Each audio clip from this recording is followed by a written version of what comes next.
Assalamualaikum warahmatullahi wabarakatuh. Kami dari kelompok 6 yang terdiri dari saya Nadia Habibah, Nona Rizky Bariroh, dan Nur Asiyah akan membahas tentang strategi bimbingan dan konseling. Saya akan membahas tentang layanan konseling individual dan layanan konsultasi.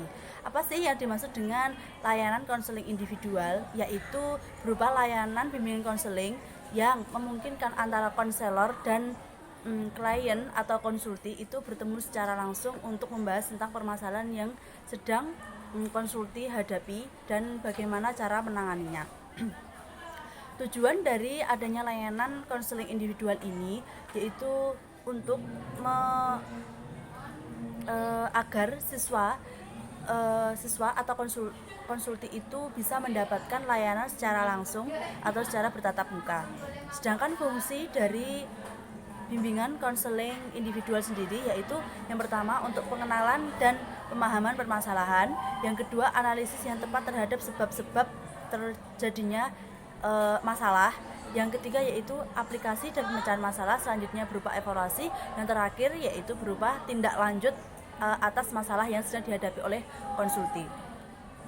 Yang terakhir di sini saya akan menjelaskan tentang layanan konsultasi. Apa sih yang dimaksud dengan layanan konsultasi? Yaitu berupa layanan bimbingan konseling yang dilaksanakan seorang konsultan untuk membantu menyelesaikan permasalahan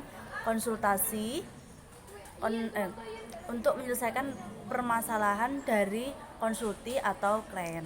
Untuk penjelasan strategi bimbingan dan konseling selanjutnya bisa dijelaskan oleh teman saya Nona Rizky Bariroh dan Nur Asiyah. Baik, saya akan melanjutkan penjelasan dari Mbak Nadia umum. Selanjutnya yaitu terkait bimbingan kelompok. Pengertian dari layanan bimbingan kelompok itu sendiri merupakan suatu kegiatan kelompok yang dilakukan antara pemimpin kelompok atau yang disebut dengan konselor dengan anggota kelompok atau yang disebut dengan konseli. Nah, antara pemimpin kelompok dengan anggota kelompok itu saling memanfaatkan dinamika kelompok, yaitu dengan cara mengeluarkan pendapat, memberikan tanggapan, sarana dan lain sebagainya.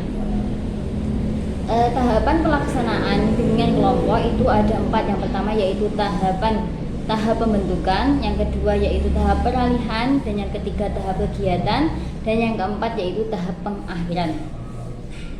Ya, mulai dari tahap pembentukan. Nah, di dalam tahap pembentukan ini tahap yang melibatkan diri atau tahap yang memasukkan diri ke dalam kehidupan suatu kelompok. Itu. Nah, yang kedua yaitu tahap peralihan.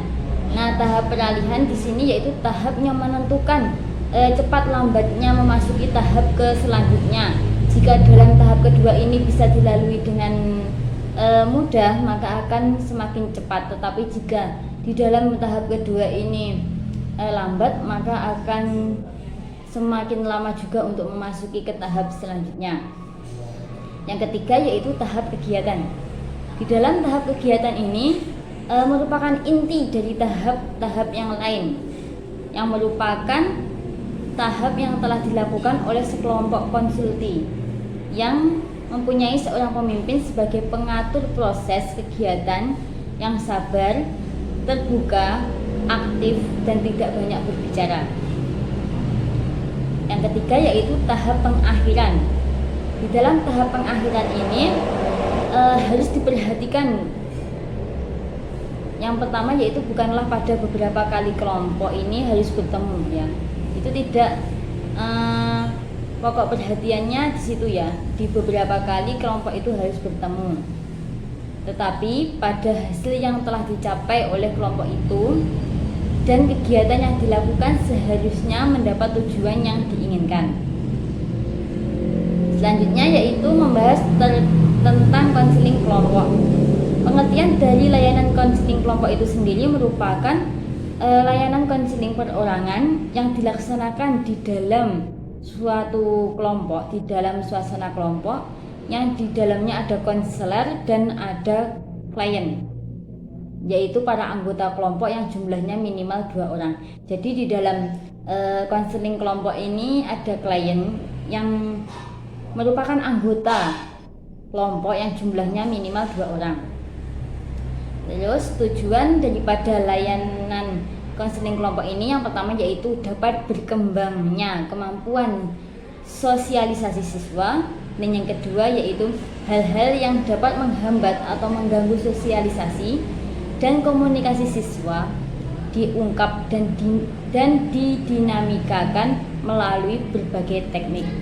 Mungkin itu dari saya, akan dilanjutkan oleh teman saya. Baik, saya di sini akan melanjutkan penjelasan dari teman saya tentang konseling kelompok. Pada tahap pelaksanaan konseling kelompok ini terjadi dalam 4 tahap.